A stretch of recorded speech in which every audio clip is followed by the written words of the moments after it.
Hi everyone, I'm Alyssa and I'm one of the part-time editors here at Provost Park Pass.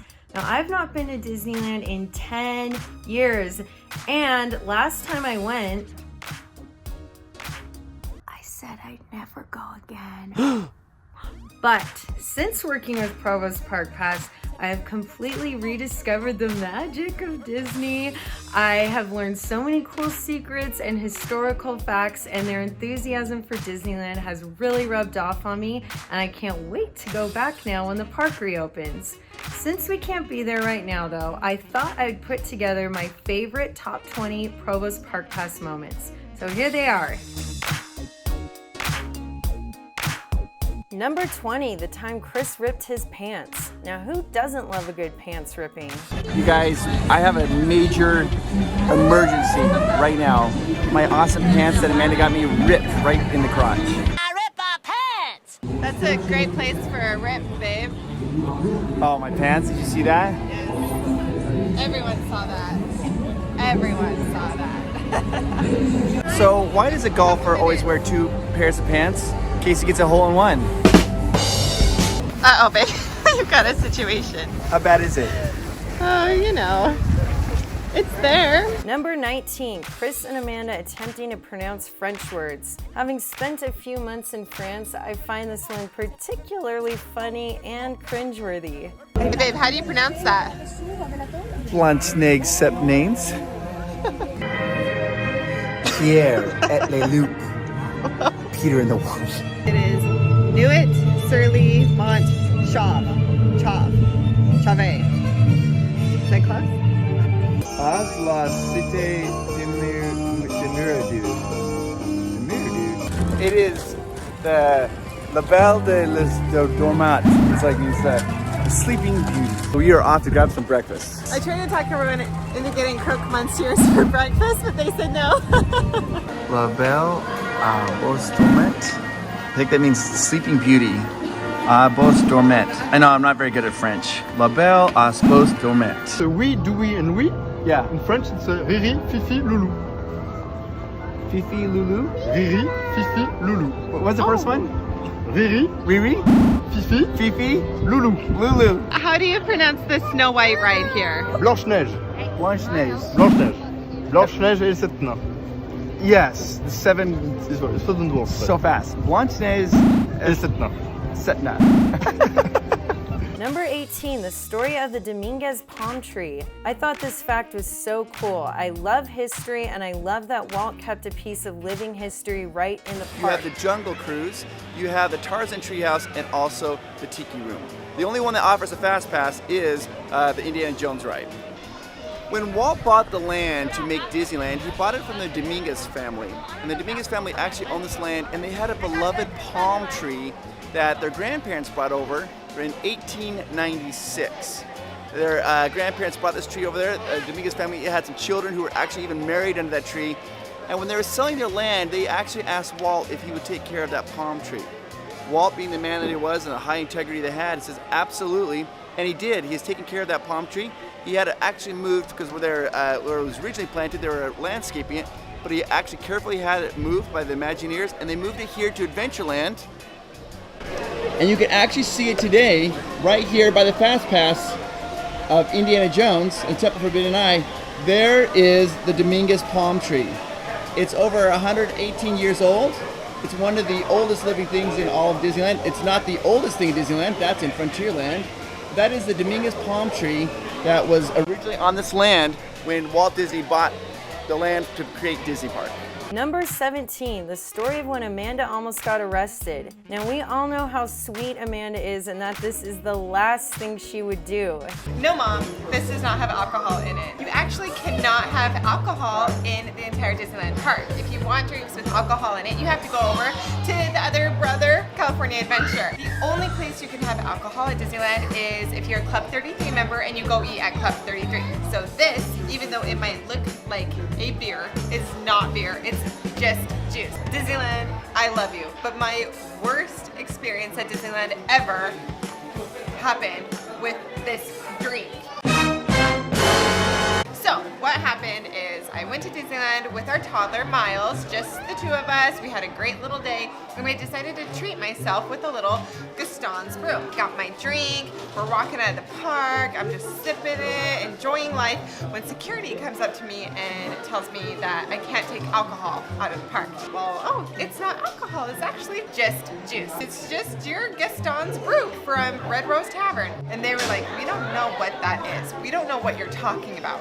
Now, of course, I was a little bit flustered, so I might have been stumbling on my words a little bit, which probably didn't help the situation. So as I'm trying to explain that it's just juice, he calls in backup. Before I know it, I am completely surrounded by security. I have at least 5 security guards surrounding me, inquiring about my drink. And I'm like, you guys, it's just juice. I've got my toddler. I'm like, what are they gonna do? Are they gonna take my toddler? I'm like, this is insane. Finally, the guy snatches it out of my hands and he's like sniffing it and smelling it. And he's like looking at it like this. And then they're all like passing around my drink and it's going around all these security guards. And I'm just standing there and like, that's my juice. I want my juice back. I get completely humiliated. I burst into tears and start bawling. So finally I'm like, just keep it, just take my juice. I don't want it anymore anyways because you stuck your nose in it. It's the worst.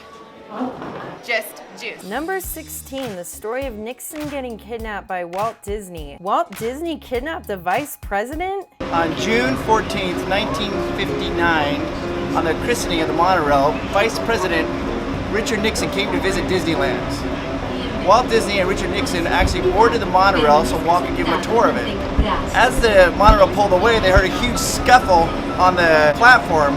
They looked out and realized that none of the Secret Service had gotten on the monorail, effectively making Walt Disney kidnap Vice President Richard Nixon. Gutsy, bossy. Number 15, Chris screaming on Big Thunder Mountain. Now there's screaming and there's squealing and Chris walked a fine line there. I love how Amanda's sitting next to him cool as a cucumber. Big Thunder Mountain Railroad is actually on an island in the middle of the river. So it's when you first get in the ride, you go under a tunnel and you are booking fast.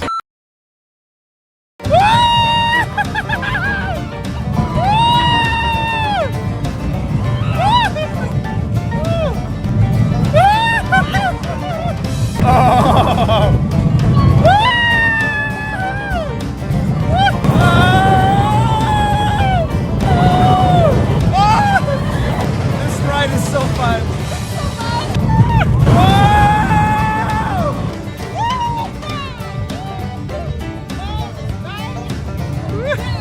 Number 14, the story of Walt's apartment. The fact that Walt stayed in the park shows his attachment and passion for Disneyland. So I am in the Disneyland Firehouse number 105. Right above me is Walt Disney's own personal apartment that he used to stay at when he would come to Disneyland. As you know, Walt was a very particularly ambitious person, and he would start his day with gusto. He would get up in his apartment and slide down this fire pole to start his day right here at Disneyland. The fire pole is actually sealed at the top now. The reason being, one day while Walt was in his apartment above me, a child climbed up the fire pole to say hi to him, startled Walt, and at that point on they realized they need to seal up the fire pole. And when he would stay here at his apartment, he would leave a lamp on in the window to let other staff members know that he was here in the park. After Walt passed away, they now leave a light on in the window at all times as a memory and tribute to Walt Disney. Number 13, the feeding fiasco. I just thought this whole thing was hilarious and the sound of Chris chipping his tooth makes me want to curl up in a ball. I love it. Oh, I love it so much. Oh, it's so much.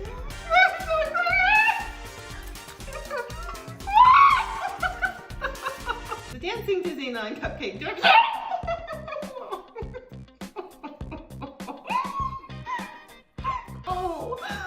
Oh no.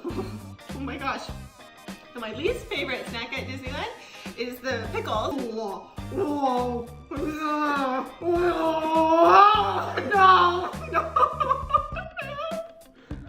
Oh yeah. Oh yeah. Oh my gosh. Okay. Bye.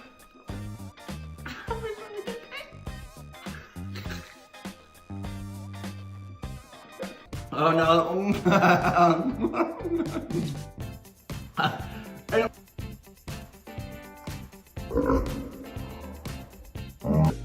empty glass of mint julep.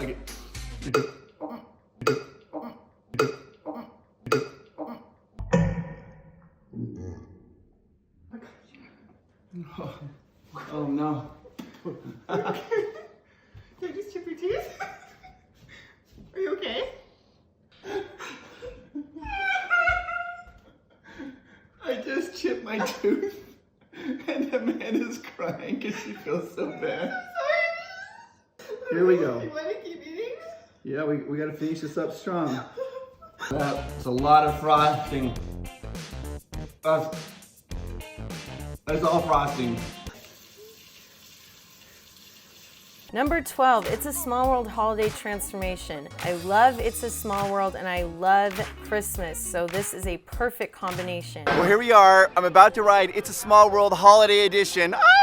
The decorators use over 50,000 lights on the facade of It's a Small World and an additional 35,000 mini lights in the trees, hedges, and animal topiaries surrounding the attraction in this whimsical Fantasyland area. Woo-hoo! Thousands of additional lights decorate the shops and food kiosks around the attraction, bringing it total to more than 400,000 lights. You'll go through 10 different scenes inspired by places around the world, such as Europe, Asia, and even Africa, each representing unique cultural holiday traditions celebrated in those areas. Among the holiday special effects inside the attraction are scents of fresh pine from a glistening winter forest, and they have peppermint from tantalizing candy canes in the European and the South Seas. Giant candles decorate the Christmas trees in the European area. This was once a common tradition in Western European countries. Festive signs and banners throughout the attraction spread holiday greetings in such dialects as French Canadian, Dutch, Asante, and Hawaiian. Number 11, Chris getting way too into sign waving.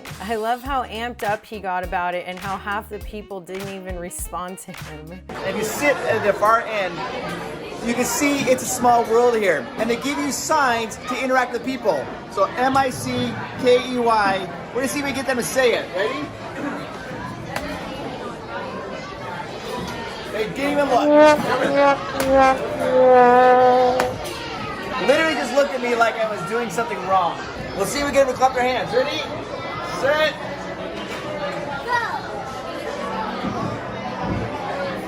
Yeah! Love it. Chris can stay here all day. Literally, I could stay here all day. I'm gonna try to get people to flex with no card. Are you ready? Here we go. Yep. Let's see what you got.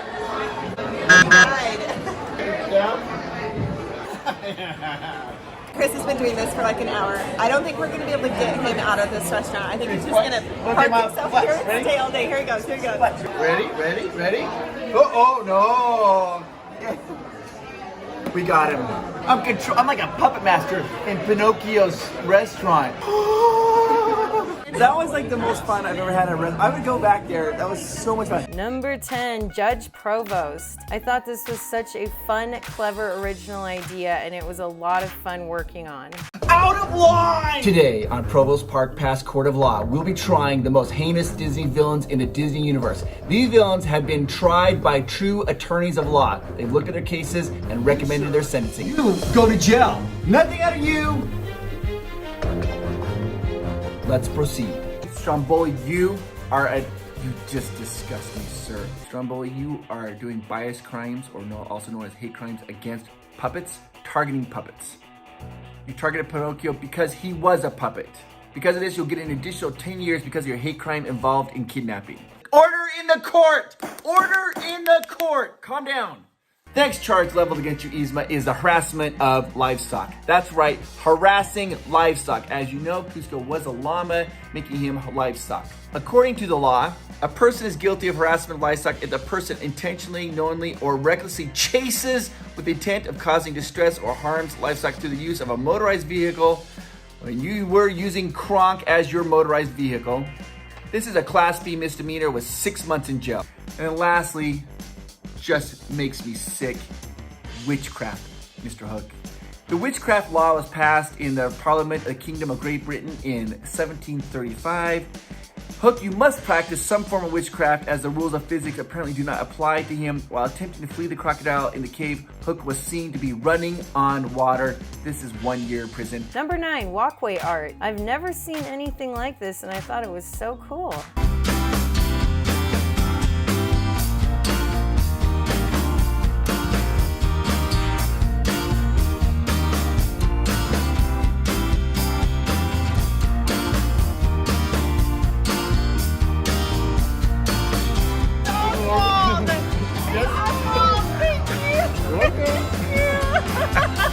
Your favorite character, babe? Oswald!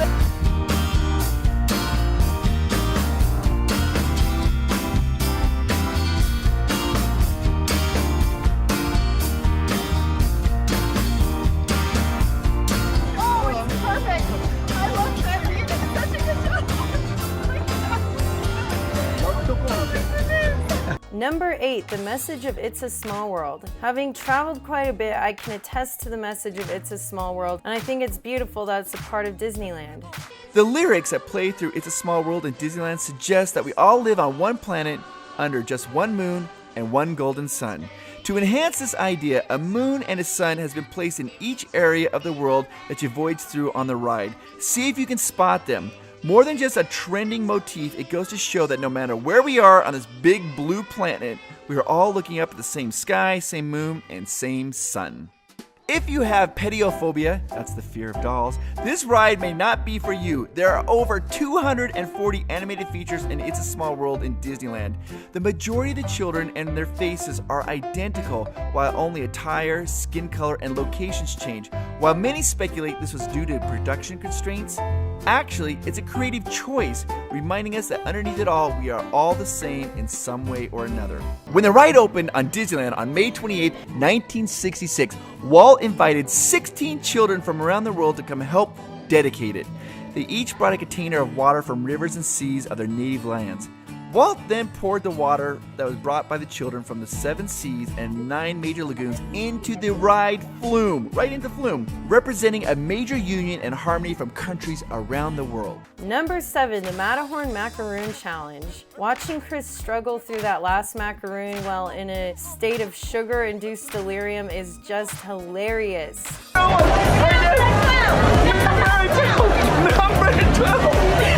I feel a little sick, but we're down to the final Matterhorn macaroon, number 12. And A little delirious. we're doing this. We get this one done, and we've completed the batch. And here we go. Ready?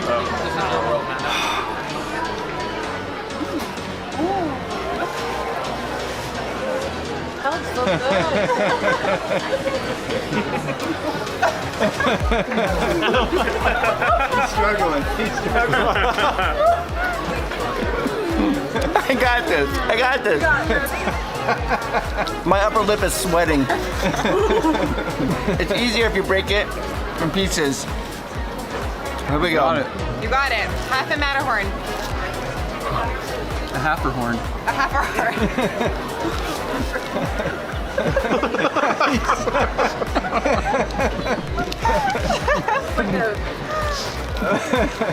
Need a little water? My eyes are watering.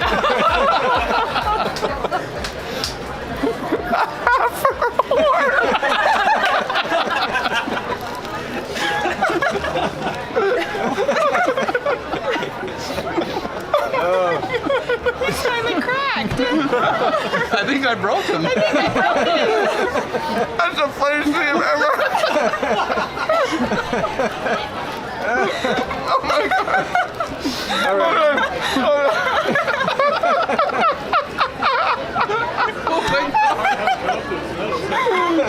right. Oh boy. This is a result of too much sugar. Well, we're almost done. Almost done.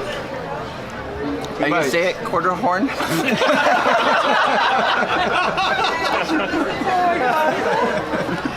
Here we go. Okay, we got this. Oh, he's chunking it in. There you go. There they go. Last bite. Last bite. Now it's a no more horn.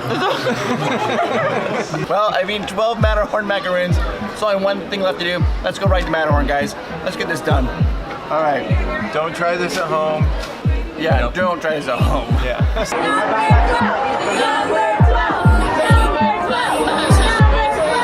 Hey, you made dream come true.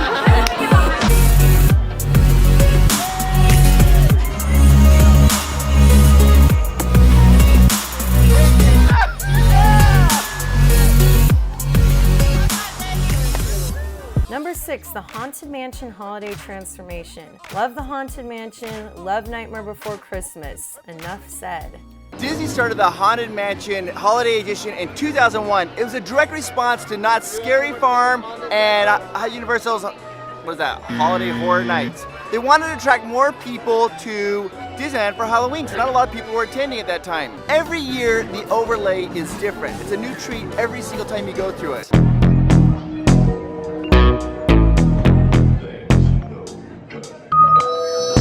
There are over 400 flickering candles that illuminate the Haunted Mansion. Plus, there are over 100 carved pumpkins decorating the Haunted Mansion. Also in the graveyard, you're gonna see these, what are they called? Iconic graveyard pumpkin angels? I don't know what they're called, but they look amazing. And the way they're designed is the snow is made to look like ice, like jagged ice coming out. They're like blowing trumpets. They're amazing.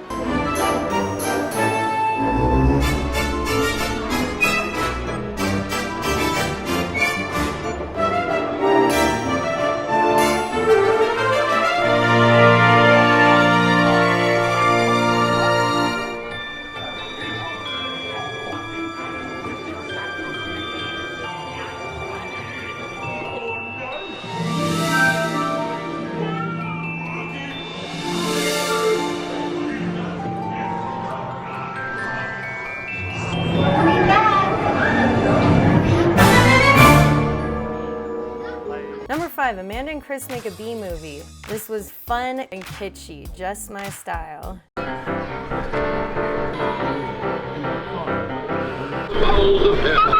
my gosh, this is better than I ever imagined. People tried to tell me what this restaurant was like, but you can't tell people what this restaurant is like. You have to see it to believe it. You have to see it for yourselves. This is so fun. This is so beautiful. They have stars in the sky. They've got like beautiful Hollywood landscape. We're sitting in a car, the cutest little car I ever did see. Right over here are like the speakers, like the old 1950s like speakers. You hang right there. The details here are incredible. And they've got these old B movies playing, which I'm gonna tell them. All right. Okay, here's a fun fact about Chris and I. We love B movies. We get together with our friends and we watch just terrible movies, and so this is made for us. This is it. Amanda, Yes, Christopher? I've known you now for 2.5 weeks, and I've been thinking a lot about this, and I was wondering, would you like to go steady? I would love to.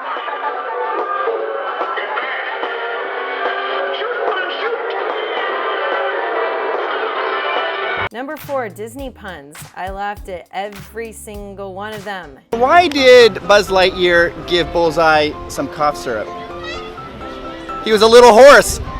That's a good one. I like that one. Hey, Andrew, Tori, why didn't Flick go to prom? He heard it was a mothball. Oh my goodness. You know the Samsung store? Yeah. Do you know who they hired to be security? Guardians of the Galaxy. Oh, I don't get it. Did I really mess it up that bad? Oh my goodness. Why can't you give Elsa a balloon? Why? Because she'll let it go. And she doesn't like balloons. What do you get if you cross Clarabelle and Huey, Dewey, and Louie? What is that? Milk and Quackers. That's a good one. Why is Yoda a good gardener? He has a green thumb. I can't crack a smile on her face, man. I don't know what I'd do. What's green and goes through walls? I don't know. A frog, if you throw it hard enough. Why doesn't Cinderella play soccer? Because her coach is a pumpkin. And she always runs away from the ball. Where did Captain Hook get his hook? At the secondhand store. Why did Tigger look in the toilet? Because he's looking for What do you get when you cross Winnie the Pooh with a skunk? I I don't know what. Winnie the PU. Oh my gosh. Winnie the PU.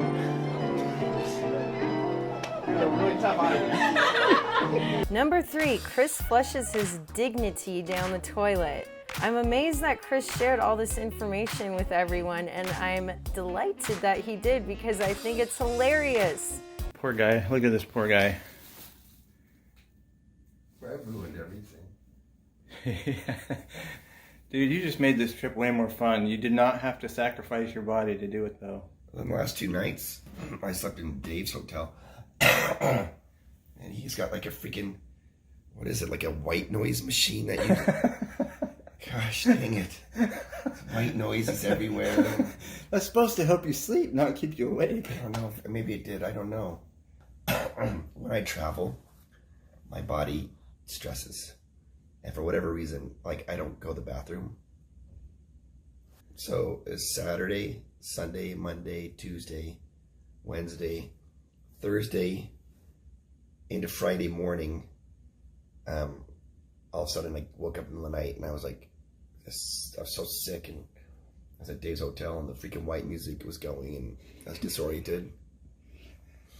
And I got up and I went out the wrong door. I went to the patio because I had to go to the bathroom. And then I about face and ran in. I finally went to the bathroom and it was like, I can't even believe I'm telling this story. It was so much. I had to flush the toilet 6 times. You cannot use this, Dave. You can't use this. It makes me feel bad because you're laughing at me. I'm sorry, Chris. I'm embarrassed. But you know what they say, laughter's the best medicine. I'm just... Chris loves laughter. You were there. You were asleep in the middle of the night. This happened in the middle of the night? Yes. I had the white noise going, so I didn't hear it. Thank goodness the white noise is going because it was like, release the Kraken. So bad. Number 2, Miles dancing on the cruise. That kid's got moves.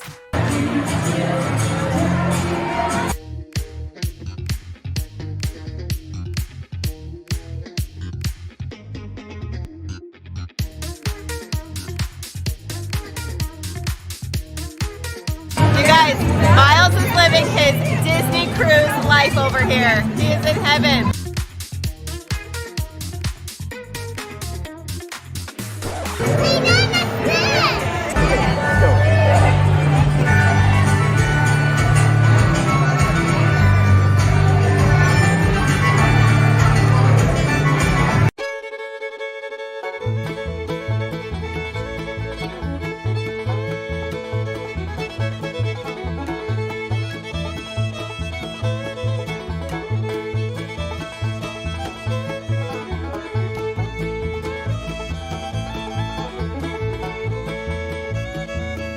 And number 1, Amanda's bravery. She was truly terrified to do this, and the fact that she went through with it, she deserves a big round of applause. I'm at the top of the hill. I'm about to go down. Time to be turning around. If only you could. If you finally found your laughing place, how come you aren't laughing?